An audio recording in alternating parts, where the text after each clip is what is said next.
My name's Mike Ussery. I'm the Chief Operating Officer with NHC, and joined by Jerry Winton. Jerry is the administrator at the Cool Springs facility. And first, can you guys spell your names for us? Sure. It's Mike Ussery, U-S-S-E-R-Y, and Jerry Winton, W-I-N-T-O-N. Okay. And first and foremost, thank the local, state, federal officials. They've been marvelous to work with throughout this. They've allowed us to be able to take care of our patients, which is our first priority.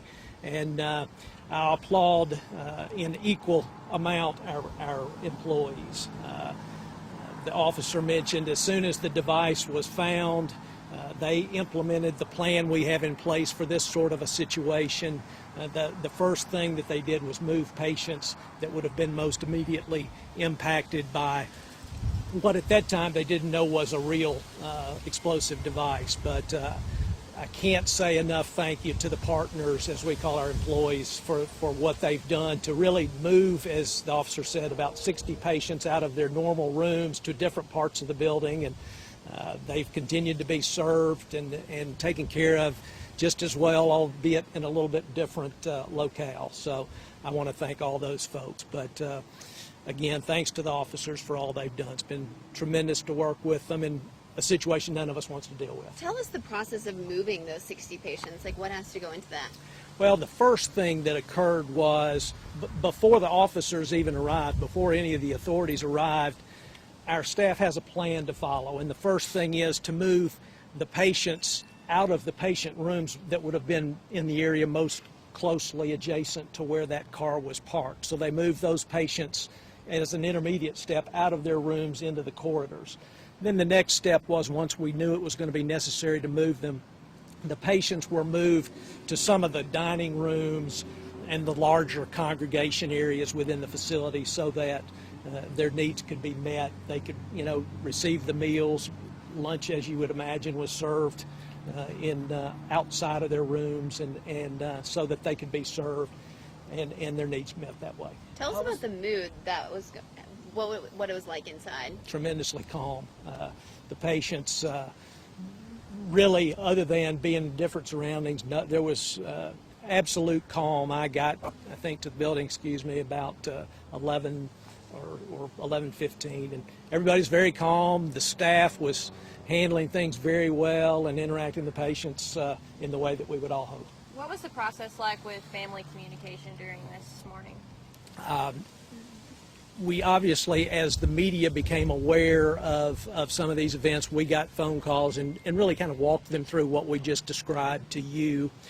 There were some visitors who were attempting to come, and because of the situation, they weren't allowed onto the property, and we tried to have some regular communications with them to tell them what was going on as best we could, but to really try to keep everybody calm and, again, underscore the fact that all the patients were well attended and were in good shape. So did you notify everyone's family that this was going on, or just those that called? That notification process is still ongoing. Okay. Is this something the facility plans for? You talked about how calm the process was. Do you have drills on this kind of We do. We do have bomb threat procedures to follow, and again, our personnel, our partners, did a great job of following those procedures. As the officer mentioned, those intermediate moves had occurred even before the authorities were on site. So we appreciate, as we do every day, what our employees are doing. Do you have an estimated time of when families can go back to normal visiting their loved ones?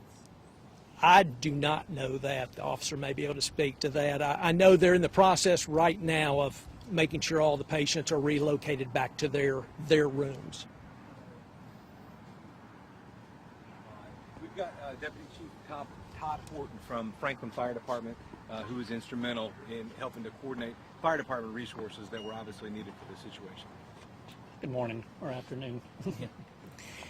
So the Franklin Fire Department, along with a host of other emergency response agencies here in Williamson County, responded just to give law enforcement the assistance that they needed in order to do their job safely, and also to provide assistance to NHC Healthcare as they moved patients. One of the primary things that we wanted to be sure of is in our consultation with law enforcement and the device that was discovered is whether we had moved the patients far enough within the facility to care for them, and indeed that was the case. We also worked very closely with Middle Tennessee Electric and Atmos Energy in case we ever needed them to help us with disruption of services in order to make the scene safe, but that was not necessary. They did remain on the scene for a number of hours in support of this operation, and we're grateful for their assistance as well. I do want to echo over again that NHC went above and beyond what we would expect on this type of incident in providing all of the information that we needed to ensure that everybody in the facility was accounted for and moved safely to a safe location, and then that they were provided for, and they did an excellent job with that.